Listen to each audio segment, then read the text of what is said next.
Haritha, I know you've been very involved with organizing, especially among your classmates, against environmental destruction. But before we get into, specifically how people can get involved in this organizing, I want to talk a little bit about what sort of program is needed, right? Because we don't want this sort of hodgepodge, everybody's just doing what they think is going to, we want an organized program in order to fight. So can you talk a little bit about what that program should be?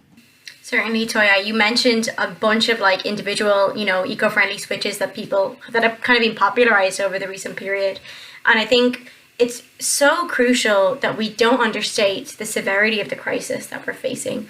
Literally, we're in a situation now where many of the world's best climate scientists agree that we've left, the 11,700 years of period of relative ecological stability that all of class society has existed in basically the Holocene.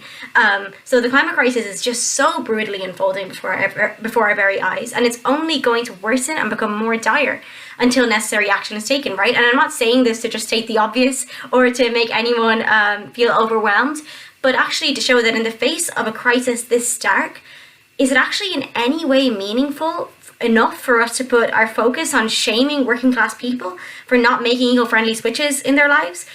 Unfortunately, we all know things like plastic straws are less than a drop in the ocean in terms of the mass of pollution that exists, right? And although, of course, we support anyone trying to change their own lifestyle, but we need to recognize that is it enough for a small amount of individuals who can afford these changes to make this change on a personal level? Or is it even enough to call for demands such as even a demand such as a 50% decrease in carbon emissions by the end of the century? And no, none of these demands are enough. We have to recognize that our power in society does not lie as consumers. We don't produce value as consumers.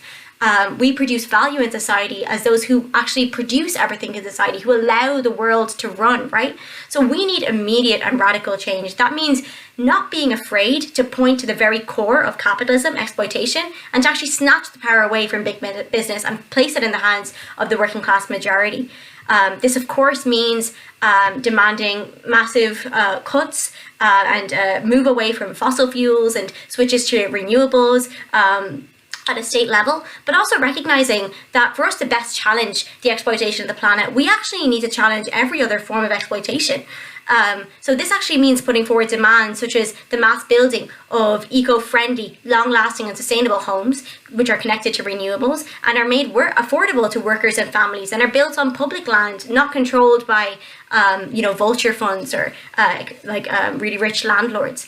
It also means investing to create programs for green jobs, such as in construction, and also investing in independent green research with good paying conditions, right? These are all things that benefit working class people. And also challenging agribusiness plays a crucial role in protecting our human lives and safety, right? Even if we consider the fact that the pandemic that we are living through right now and the 5 epidemics that preceded it since 2000 are all tied to the spread of viruses from animals to humans, right? Also, another crucial demand would be, land back for Indigenous peoples who should have control over how their land is used, right? It is clear that there is no capitalist solution to the climate crisis, and this is a crisis that will only continue to spiral in a world plagued with exploitation. So that means in the short term, we demand that